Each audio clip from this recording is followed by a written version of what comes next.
me chamo Marcelo Dalla, sou médico de família e comunidade no Espírito Santo. Só para ajudar um pouquinho, deixa eu tentar fazer uma apresentação mais inclusiva, né? Eu sou de cabelo preto, né? Estou usando uma blusa azul, marinho, calça preta e sapato preto. E uso um óculos meio azulado, né? Quer dizer, não o óculos azul, a lente é transparente, lógico. A armação do óculos é azul. E estou ficando grisalho e careca. É, Depois vocês vão entender por que que eu estou tentando me apresentar assim. Bom, eu me sinto em casa em Porto Alegre. Eu morei aqui durante 3 anos, fui muito feliz aqui e voltaria sem nenhum problema. É, Me sinto em casa na Amnet, que é universal, então todos deveriam se sentir em casa na Amnet. E agradeço a Rita, a todos e todas presentes. Eu vou chamar os nossos convidados do painel de expertos, saúde ambiental, bem viver, né? Bem viver, e lá as enfermidades crônicas, as enfermidades crônicas. Então, primeiramente, professor Oscar Mujica, pode ocupar os lugares e a gente vai apresentando. Da OPAS, Lorena Lázaro Cuesta, da Universidade Nacional de Mar del Plata, da Argentina. Muito bem-vinda, por favor.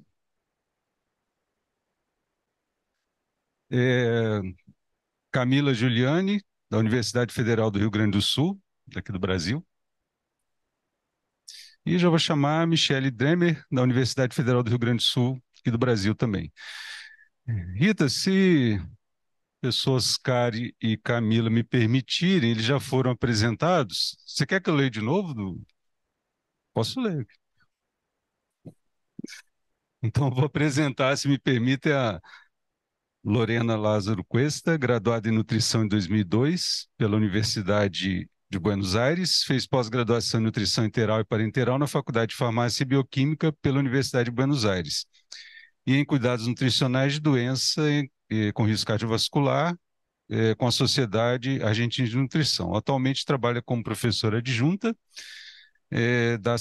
da cadeira de promoção de saúde crítica e educação para a saúde e está como secretária acadêmica e diretora do Observatório Alimentar Nutricional da Escola Superior de Medicina da Universidade Nacional de Mar del Plata. É isso? E Michele Dremer possui graduação em nutrição pela Universidade Federal do Rio Grande do Sul, mestrado e doutorado em epidemiologia pelo programa de pós-graduação em epidemiologia da Universidade Federal do Rio Grande do Sul, pós-doutorado na Division of Epidemiology and Community Health, School of Public Health, University of Minnesota. Atualmente é professor associado do Departamento de Nutrição da URGS, do programa de pós-graduação em epidemiologia da URGS. URGS, para quem não sabe, é a Universidade Federal do Rio Grande do Sul, que é a sigla que a gente pronuncia dessa maneira. E do programa de pós-graduação em nutrição, alimentação e saúde da URGS. Atua principalmente nas áreas de epidemiologia nutricional, epidemiologia das doenças crônicas e nutrição materno-infantil. É pesquisadora do Estudo Longitudinal de Saúde do Adulto, ELSA, a sigla dentro do estudo, o Estudo do Comportamento e do Consumo Alimentar de Gestantes, ECCAGE, e do Estudo Brasileiro de Diabetes Gestacional, BDG, e do Estudo de Prevenção do Diabetes em Mulheres com Diabetes Gestacional, Linda Brasil, Lifestyle Intervention for Diabetes Prevention After Pregnancy. Muito bem, eu vou fazer umas considerações iniciais e passo a palavra para vocês. Eu venho de um estado que é esquecido, que é o Espírito Santo. Muita gente fala que só serve para separar o Rio da Bahia e para não deixar Minas Gerais chegar no mar. E a gente não concorda com isso. Para quem conhece o mapa do Brasil, vai entender o que eu estou falando. Mas talvez tenha as vantagens de ser desconhecido, né? Ser esquecido. Nós temos em Vitória o maior mangue urbano da América Latina, né? Então ele não foi explorado, não foi invadido, então está preservado. E a maior cordilheira submarina do Atlântico Sul. São 1.200 quilômetros de Vitória até a Ilha da Trindade. E hoje é o maior parque, área de preservação ambiental do Atlântico Sul. Recentemente decretado como reserva ambiental. Mas também convivemos com o fim dos pescadores artesanais. Então, a exploração do mangue e da nossa cordilheira submarina vai se intensificar e vem se intensificando. Então a gente não sabe o que vai acontecer. Talvez aconteça a mesma coisa que aconteceu com o nosso Rio Doce, né? O Rio Doce é, talvez seja um novo Minamata, né? Para quem não sabe, aquele desastre com mercúrio no Japão, que começou na década de 30, só foi descoberto 20 anos depois. Talvez com o desastre ambiental do Rio Doce nós tenhamos uma geração no futuro que talvez nem vai conhecer, saber esse desastre que foi vivenciado nos últimos anos e que vai sofrer com isso. Eu mesmo, minha família, fomos refugiados ambientais, né? A gente chamava de flagelado na época. Lá em Colatina, minha cidade, que fica na margem do Rio Doce, e tivemos que deixar a cidade, ficou 30 dias embaixo d'água, e mudou nossa vida. Também nessa pandemia, que foi outro desastre, assim, que a gente tem uma interface forte com a saúde ambiental, com a saúde planetária, eu descobri que teria mais 2 tias. Desculpa falar de coisas pessoais, mas como médico de família é natural a gente tratar um pouco de coisas pessoais. E eu me sinto à vontade aqui. É, teria duas tias a mais. A minha avó perdeu, ela estava grávida e perdeu uma filha. De emoção, porque tinha perdido uma outra filha de 5 anos com difteria, que é uma doença imunoprevenível. É, eu perguntei para minha mãe assim, como é que seria a nossa família se tivesse mais 2 pessoas, talvez seus próprios filhos, né, outros primos, e minha avó mudou completamente a vida dela. Ela nunca mais foi a mesma pessoa, mas não dava para saber. Ela me disse o seguinte: nós não tínhamos escolhas. Hoje nós temos, né? E sabemos o que fazemos dessas escolhas. Mas eu descobri uma coisa curiosa também. Minha bisavó era indígena. Se eu falasse para vocês na minha descrição, vocês não iam acreditar, né? Olhando para mim, não pareço indígena. As aparências enganam. Então, eu estou fazendo essas reflexões porque eu queria trazer um líder indígena que chama Ailton Krenak. Talvez, não sei se os colegas de outros países ouviram falar dele. Ele é candidato é um indígena, filósofo, candidato à Academia Brasileira de Letras, né? Um filósofo, escritor, que há muitos anos vem atuando na área ambiental. É, ele diz alguma coisa no seguinte sentido: nós não estamos extintos, os povos indígenas não estão extintos, não se acabaram. Apesar de ensinarem isso nas escolas, que os indígenas foram extintos. Sobrevivemos e podemos ensinar muito para comunidades modernas como sobreviver. Então, quem sobreviveu pode ensinar como sobreviver. Sabemos cuidar do planeta, pode ser um bom começo. E essa e outras concepções estão compiladas num livro chamado, um livro que ele escreveu, que ele redigiu, a partir de uma palestra, chamado Ideias para Adiar o Fim do Mundo. Ideias para se adiar o fim do mundo. Podes procurar, professor Oscar, muito interessante.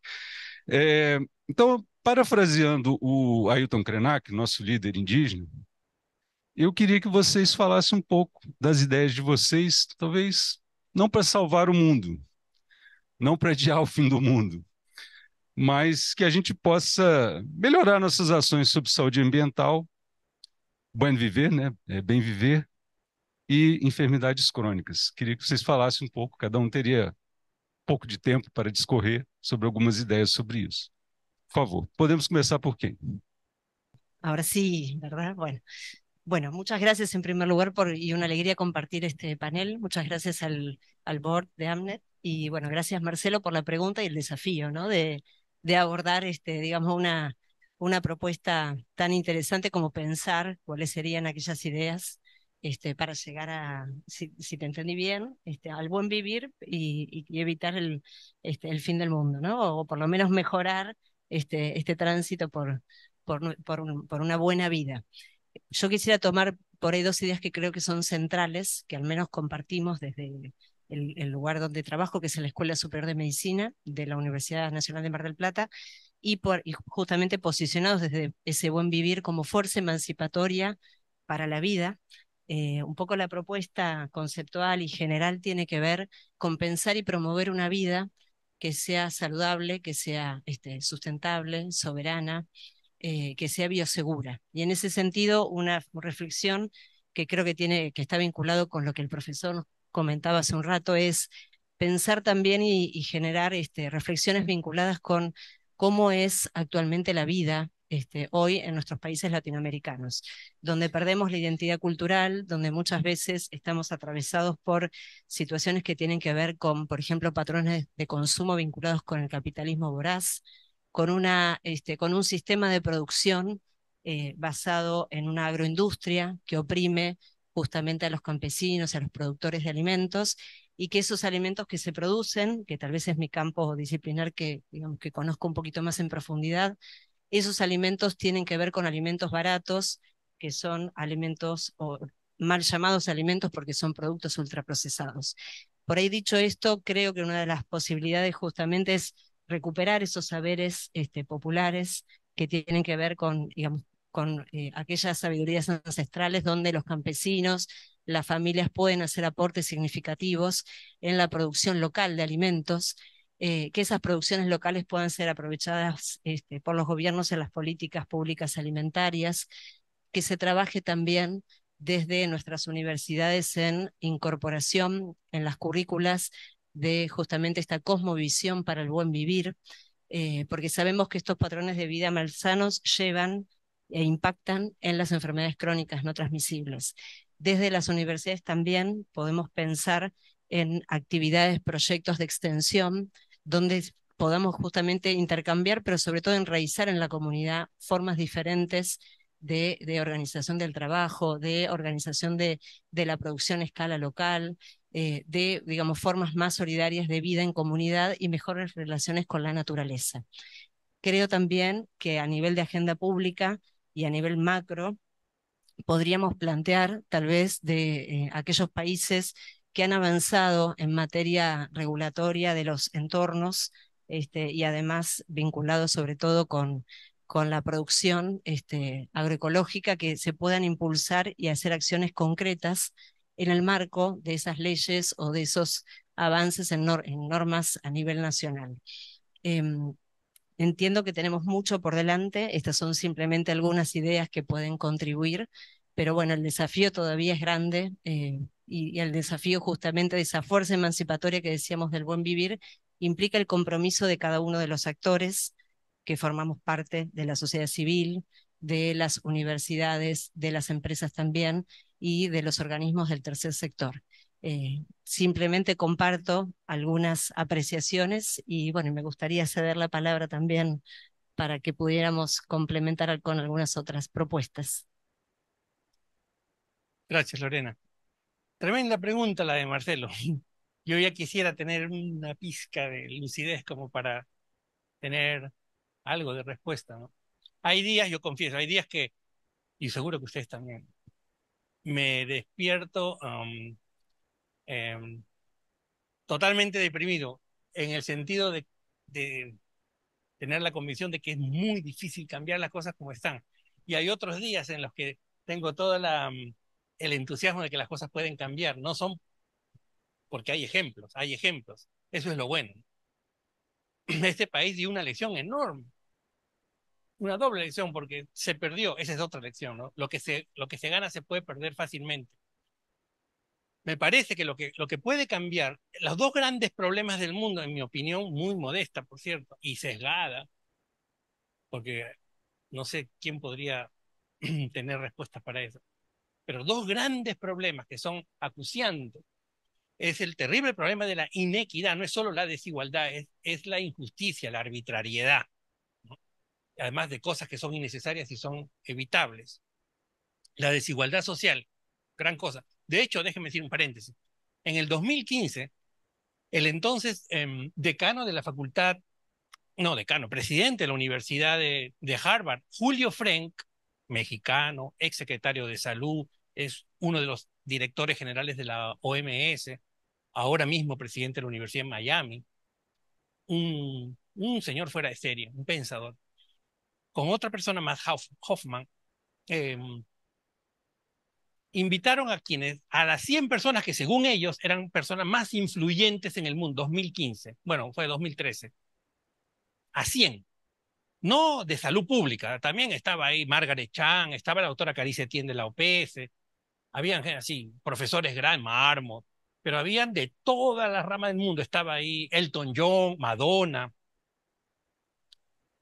y les pidió que en 850 palabras, o sea, una cuartilla y media, ni 2 páginas, dijeran cuál es el problema número 1 del mundo más importante a resolver para tener un futuro saludable. Ha salido un libro con las respuestas de 96 de ellos. Hay 4 que se arrugaron y no hicieron nada. 96. Ese libro se llama To Save Humankind, salvar a la humanidad.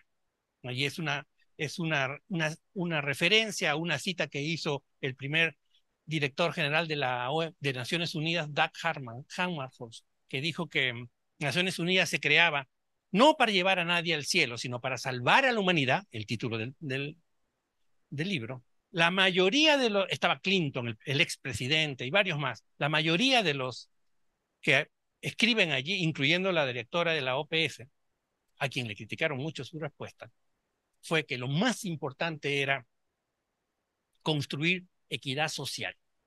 Y le critican, pues, ¿y usted qué habla de social? ¿Y dónde está la salud? Es que la salud depende de eso, de una sociedad más justa, que le dé dignidad a todos. Claro, me despierto y digo, estoy soñando. Porque, ¿cómo se hace eso? El problema no es que, bueno, yo creo que sí es un problema.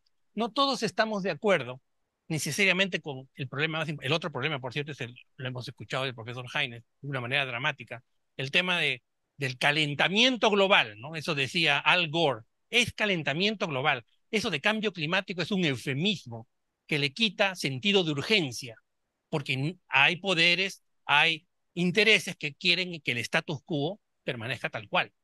Lo mismo con la desigualdad. Sin embargo, yo creo que hay señales de que es posible construir, porque otras partes del mundo lo hacen con sus propias historias, creo que es posible construir consensos mínimos o generar consensos mínimos para construir sociedades de bienestar, gobiernos de bienestar. Parte de mis días deprimentes son pequeñas certezas de que nuestras sociedades se están volviendo muy individualistas, muy individualistas. No hay preocupación por el otro. Y eso es un elemento central de lo que se llama capital social. Cohesión social es una parte del capital social. La confianza en las instituciones, por ejemplo, eso es fundamental en el capital. Y está claro que ahora, con la pandemia terrible que nos ha golpeado, las sociedades con menos capital social, quienes menos confiaban en sus instituciones, en el Ministerio de Salud, por ejemplo, o en lo que decía otra institución, son las que más fueron golpeadas. Entonces, no sé, ¿cómo construimos un poco más de capital social, un poco más de sentido de solidaridad, de preocupación por el otro? Coincido con Lorena, me parece que parte de la respuesta por lo menos está en nuestras sociedades más puras, por decirlo de una manera. Yo creo que son así. A mí me tocó vivir, ya vamos a callar, me tocó vivir una experiencia epifánica. Saliendo de la Universidad de San Marcos de Perú, una universidad nacional, pública, pobre, en un momento muy difícil con terrorismo y esas cosas, con terrorismo de Estado también. Me tocó por sorteo, por obligación, hacer mi primer año profesional en un lugar perdido donde el viento da la vuelta. Me tocó ir al sur de Cusco, que no es Machu Picchu y los turistas, es la provincia más pobre del Perú en ese tiempo. Mortalidad infantil 500 por 1000. Chumbivilcas, capital Santo Tomás. Y ahí me di cuenta que todo lo que me enseñaron en la universidad no servía. Una vez lo dije, a la gente de la universidad se molestaron conmigo. Yo le debo todo a San Marcos, menos mi yo social. Eso me lo enseñaron los campesinos, con un poquito de quechua, para comenzar, porque no siquiera hablaba su idioma. Yo me quedé 3 años más. Y ahí aprendí no solo a conocer, porque además te enseñan mal, a mí me enseñaron mal, a minimizar, a ningunear a quienes no son médicos, comenzando por los cientistas sociales. Ellos me salvaron en Sicuani, en ese pueblecito. Yo aprendí a reconocer no solo que eran importantes, que eran los más necesarios para entender mejor el ambiente en que estaba y poderme comunicar conocer mejor lo que ellos pueden, los pueblos indígenas. Esta mañana, nuestro profesor, a mí me dejó impresionado su charla, el profesor Palmín, mostraba esas tremendas imágenes súper sofisticadas, ¿no? de las zonas coloridas del cerebro que se activan, las zonas del dolor con el dolor físico, pero las mismas zonas de dolor se activan con el maltrato. Eso yo ya lo sabía y me lo enseñaron los indígenas en la cosmovisión andina, y Lorena no me dejará mentir, en la cosmovisión andina, las enfermedades se caracterizan por dos maneras, por ocasionar el dolor físico o nanay en quechua y el dolor del alma o huacay. Y la población indígena está dolorida por huacay, no por nanay, por olvido. Ellos tienen una comunión clara con la mamapacha, con la tierra, con el ambiente. Y hay bueno, eso fue en los primeros 2 días de esta semana que pude mostrar una lámina, hay un paper muy lindo publicado de un dibujo, así como el de Mármol, el de Whitehead, de los determinantes sociales, de una de las comunidades amazónicas del Perú. En los cinco grandes determinantes están asociados con el otro, con la importancia de la solidaridad y con la importancia de la tierra. Yo creería que por ahí podríamos comenzar, solo que como les digo, hay días que me parece que eso es imposible porque el individualismo, el capitalismo desenfrenado, el consumismo, el deseo, nos avasalla. Pero tengo esperanza, y esa esperanza siempre viene de la gente joven, como mis hijas, ¿no? Bueno, voy a parar.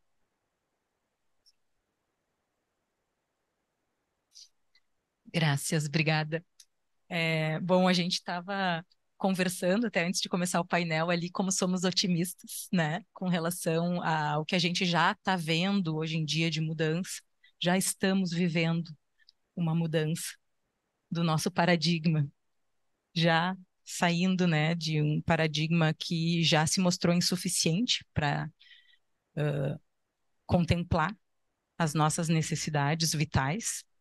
E o que eu queria compartilhar aqui nesses poucos minutos é um pouco alguns aprendizados que a gente vem tendo com pessoas de diferentes partes do mundo, mas principalmente que têm trazido a cultura dos povos originários através do Movimento pela Saúde dos Povos, que é um movimento do qual eu participo, Movimento para la Salud de los Pueblos. Então, com companheiros e companheiras da Argentina, do Equador, do Peru, da Guatemala, do Brasil também, a gente tem tido muitos espaços de diálogo e recentemente também com os estudantes indígenas da nossa universidade, que estão trazendo para nós um aprendizado muito necessário para nos proporcionar um resgate dessas questões tão essenciais que a gente vem perdendo.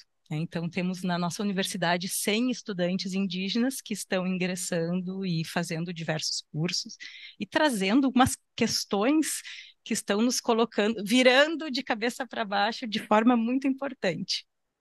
Bom, então, assim, acho que para começar a gente tem uma evolução em curso dos nossos paradigmas, da nossa concepção de saúde. Já entendemos que o paradigma biomédico não explica, né? não nos contempla. Estamos agora numa outra era, né? Vivemos o paradigma ecossocial, teoricamente, mas ainda não na prática, né? Estamos justamente tentando incorporar esses conceitos na prática, porque o paradigma ecossocial pressupõe que a gente tem uma interação ecossistêmica entre aquilo que são os fatores biológicos com aquilo que é relacional, né? Os fatores relacionais, como é que a gente se relaciona com as pessoas, com a sociedade, com a natureza, com o planeta. Então, assim, é algo muito maior e que a gente está começando a entender como é que isso funciona na prática. Então, isso quer dizer que os nossos ambientes familiares, ambientes de trabalho, ambiente social, ambiente político, inclusive, muito importante, isso influi muito no nosso estado de saúde. São os determinantes, né, que nós estamos falando aqui, que importam e que a gente precisa agir sobre eles para justamente mudar, né, e colocar em prática essa mudança. Então, nisso, foi falado de manhã, né, na coesão social, no painel do envelhecimento, sobre a importância dessas relações, e é justamente assim, a qualidade das nossas relações importa muito, a forma como a gente se relaciona entre a gente, na nossa família, no nosso ambiente de trabalho, com os nossos colegas, e para além disso, com o nosso planeta, com a natureza, com a nossa alimentação, essas relações todas, elas importam muito para que a gente tenha um uma força emancipatória e tenha realmente uma sensação de buen vivir. Mas acho que a gente ainda tem um contexto bastante difícil, né? Isso a gente tem falado aqui bastante. O contexto que a gente vive ainda é muito excludente. Então, a gente vive numa sociedade que é patriarcal, que é racista, que é consumista de forma insustentável. Então, assim, isso realmente fica em choque com aquilo que a gente teoricamente já entendeu, que é o novo paradigma.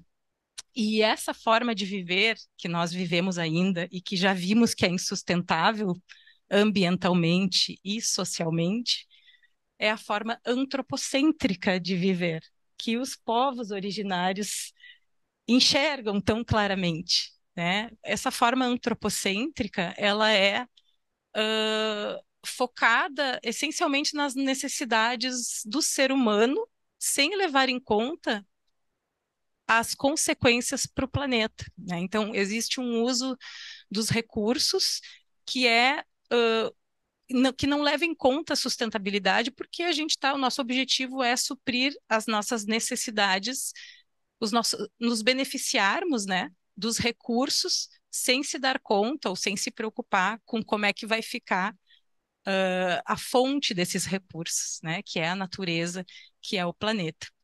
Então, essa forma de viver e essas necessidades, que fique claro também, essas necessidades, entre aspas, são também, não se trata das necessidades básicas, das necessidades vitais que nós temos, que são o alimento, o abrigo, o afeto, a água, o ar, mas não, são necessidades que a gente cria por causa do antropocentrismo mesmo. Ele próprio vai criando outras necessidades e é o hiperconsumo que vai nos colocando nessa situação. E assim que o Mujica acabou de falar, então, né, desse individualismo, desse consumismo, que nós temos muita dificuldade de sair disso, porque somos também altamente seduzidos por ele, né? Mas nisso, então, essa forma de viver, que é muito excludente, ela aumenta as desigualdades, né, cada vez mais, e fragiliza as nossas relações. As relações, os afetos, e é disso que a gente precisa fortalecer para conseguir mudar. Então, nós precisamos, realmente, nós estamos num momento que a gente está com elementos, né, dessa coisa que a gente já viu que não serve, né, que não é sustentável, mas que a gente ainda não consegue sair porque a gente está ali dentro, né? Mas eu acho que a boa notícia é que a gente já está razoavelmente convencidos de que esse modelo ele não é sustentável, né, que nós temos que mudar. E qual que é a mudança que a gente precisa fazer? É a mudança, bom, nós temos o antropocentrismo, necessidades do ser humano, sem levar em conta as consequências para o planeta, mas nós temos no outro lado, vindo dos povos originários, o biocentrismo, onde a gente sim consegue contemplar e consegue se sentir pertencente ao planeta, à natureza, entender que as coisas são interdependentes, que as nossas relações são é tudo interconectado, né? Que aquilo que eu entrego, eu também recebo. Então, é esse sentimento de pertencimento é o que a gente precisa desenvolver, e isso a gente vai conseguir fazer através das nossas relações, né? Através do fortalecimento das nossas relações. E o fato da gente estar se encontrando, né, e dialogando aqui já é um pouco do que a gente precisa fazer em grande escala para conseguir botar em prática essa mudança. E esse que é o buen vivir. O buen vivir, que vem, só resgatando um pouco a origem desse termo, ele vem dos povos andinos. Então, no Quechua, ele é o sumac causai.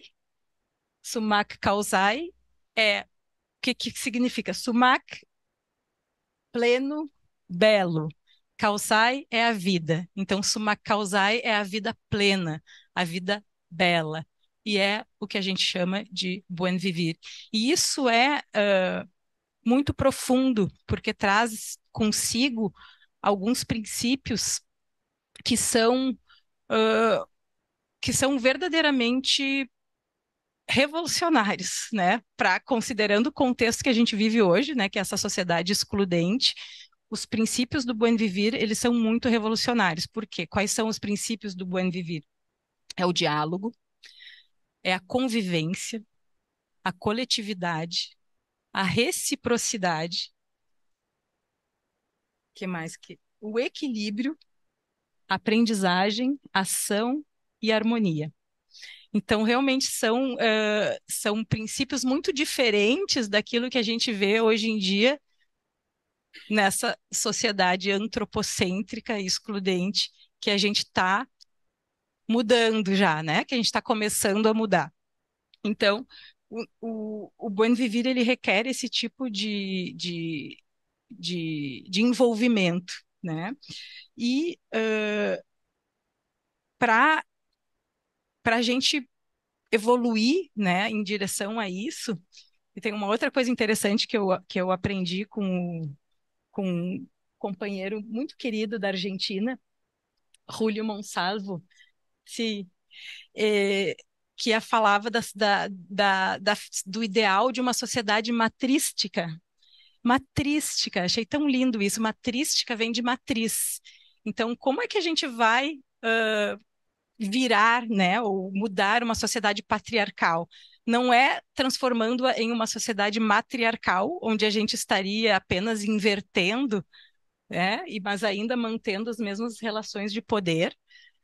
Mas a sociedade matrística, ela, ao contrário, ela nos levaria a uma transformação do modelo das relações, onde a gente teria realmente um padrão de relações mais horizontal, mais colaborativo, mais cooperativo, baseado na participação e na confiança das pessoas, e não no controle e no autoritarismo, que é o que a gente tem, né? Assim, um modelo que a gente tem e que a gente precisa mudar. Então, a sociedade matrística seria o nosso modelo de sociedade para o buen vivir. E eu achei isso muito lindo, assim, eu sempre gosto de lembrar disso. Então, para terminar, pessoal, esses sente-pensares, essa é uma outra palavra que me gusta muito, que eu aprendi também com os companheiros.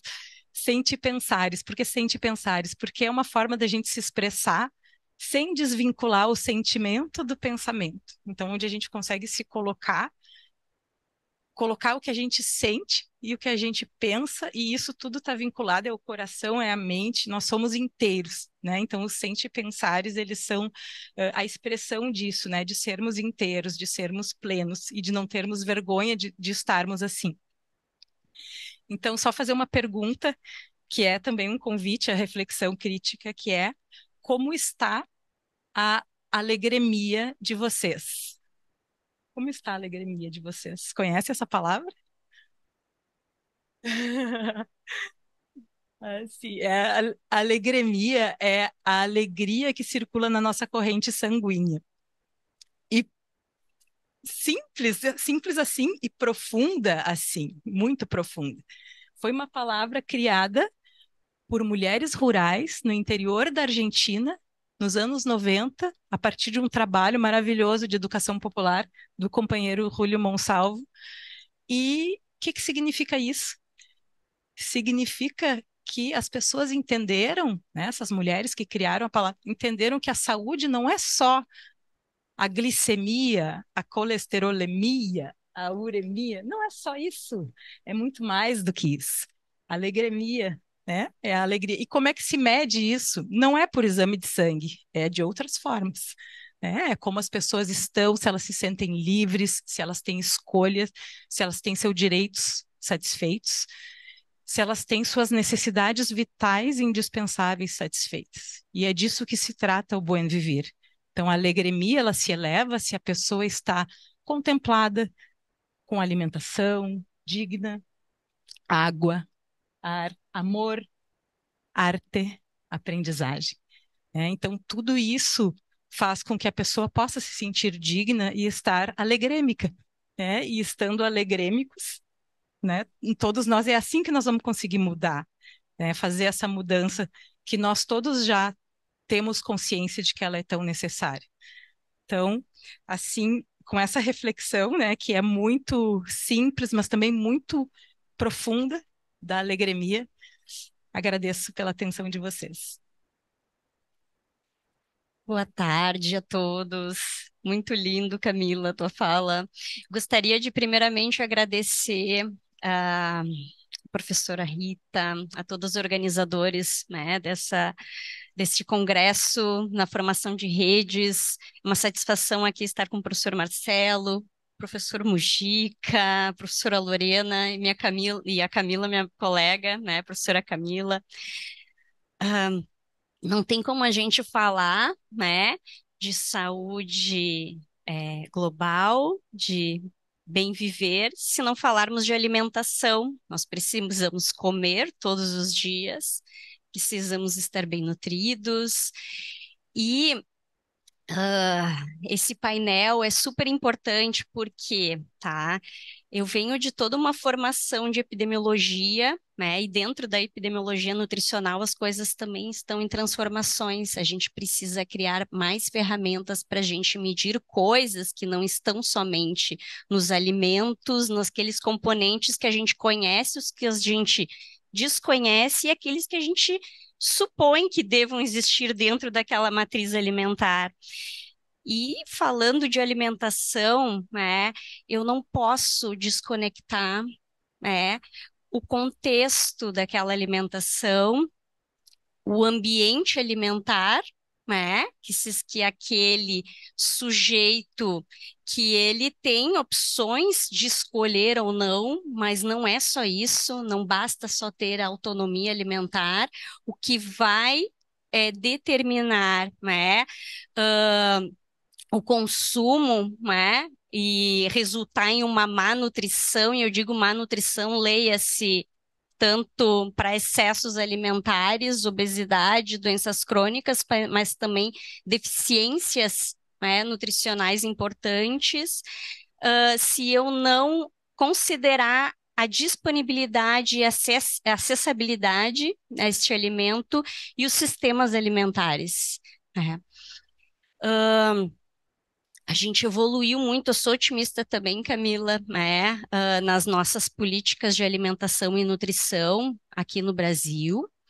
O nosso guia alimentar foi um marco mundial, de a gente entender a relação do alimento e dos sistemas alimentares, e muito mais do que o ato de se alimentar, mas assim, em todo esse contexto, não somente o alimento em si, mas esse alimento combinado em refeições e esse alimento considerando a comensalidade, o comer em família, eu ter, por exemplo, será que essas pessoas, e eu digo muito assim, que a questão da desigualdade marca muito o acesso aos alimentos, mas essas escolhas alimentares são determinadas não por individualmente, mas será que as pessoas acessam esses alimentos?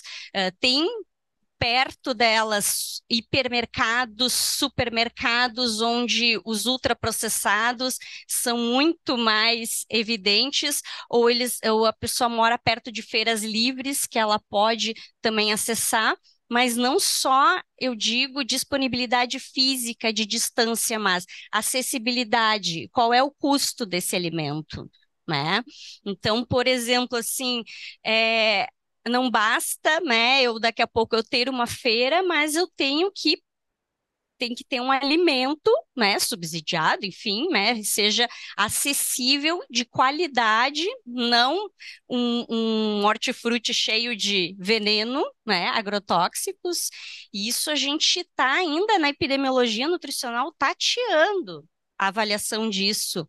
Agora que tem estudos que mostram a importância de a gente, além das ferramentas de avaliar, isso eu digo assim, já caiu por terra avaliar só nutrientes, calorias, a gente tem que identificar padrões alimentares, ambientes obesogênicos e também a determinar o que tem dentro deste alimento daqui a pouco, né, com muito agrotóxico, e isso, né, está causando diversas doenças crônicas.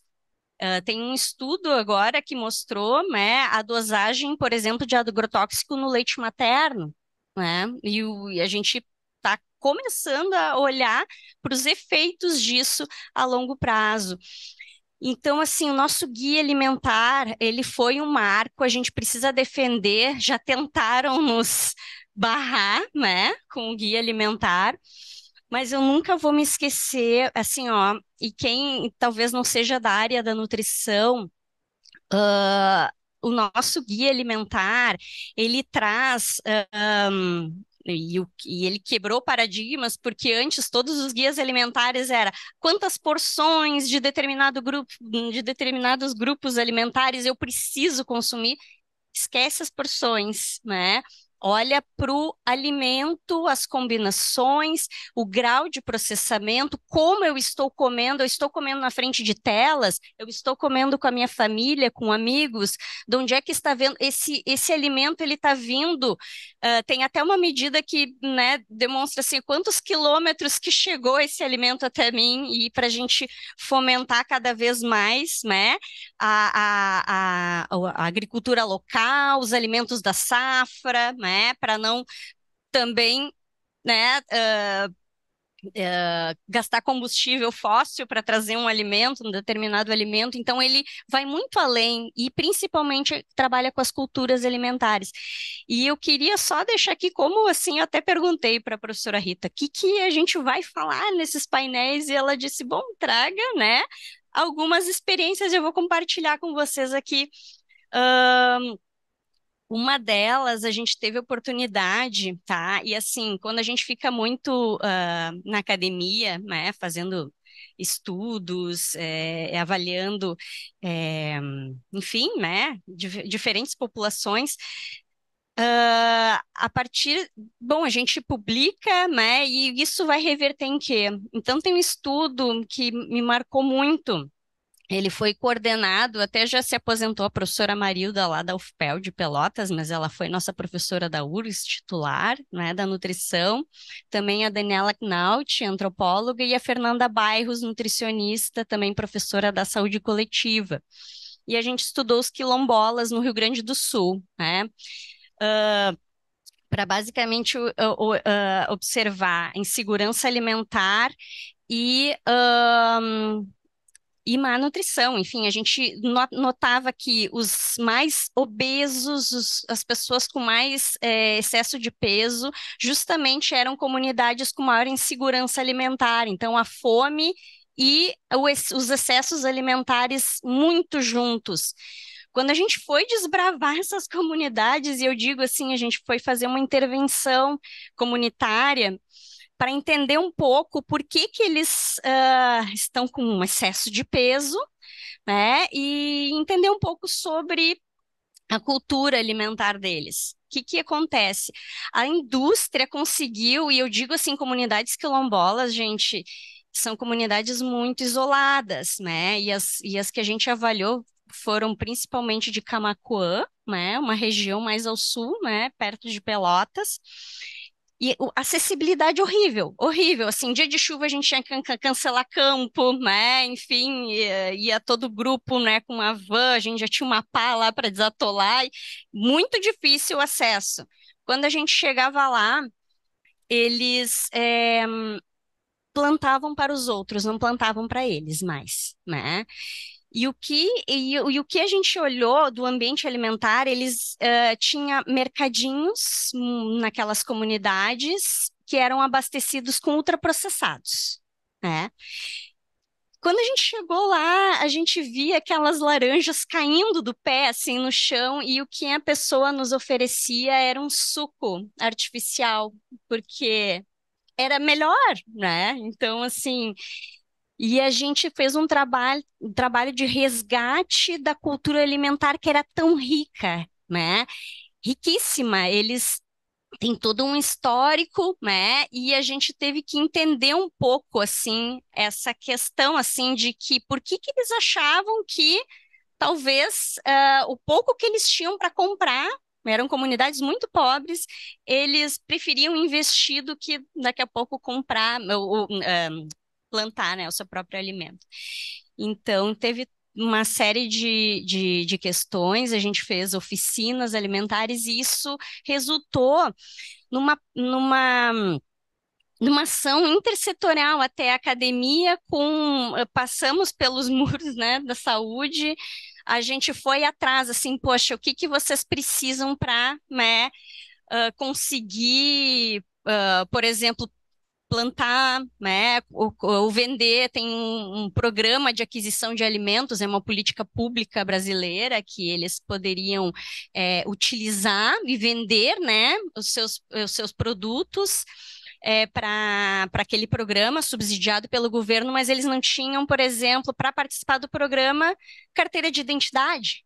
Né, documentos básicos. Então, a gente, enfim, né, só para resumir, essa pesquisa gerou assim lá na prefeitura de Pelotas um comitê gestor quilombola. Eles começaram a se empoderar e assim entender os direitos que eles tinham, né?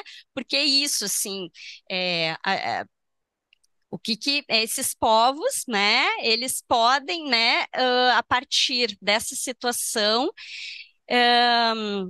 sair daquela situação, primeiro, de insegurança alimentar e ter melhores desfechos, né, em saúde.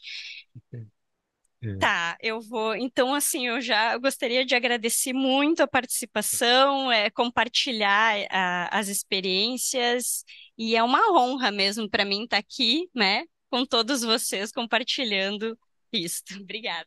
eu vou agradecer. A Rita, ela chama a atenção da gente sorrindo, né? Então, ela me chamou a atenção aqui discretamente do horário. Então, eu queria agradecer a todos, né, os panelistas. Eu queria lançar um desafio para a Aminete, né? Porque, assim como o Krenak fez um livro, Ideias para Adiar o Fim do Mundo, a gente podia, talvez, pegar a gravação e compilar com algumas ideias que surgiram aqui, muito boas, né?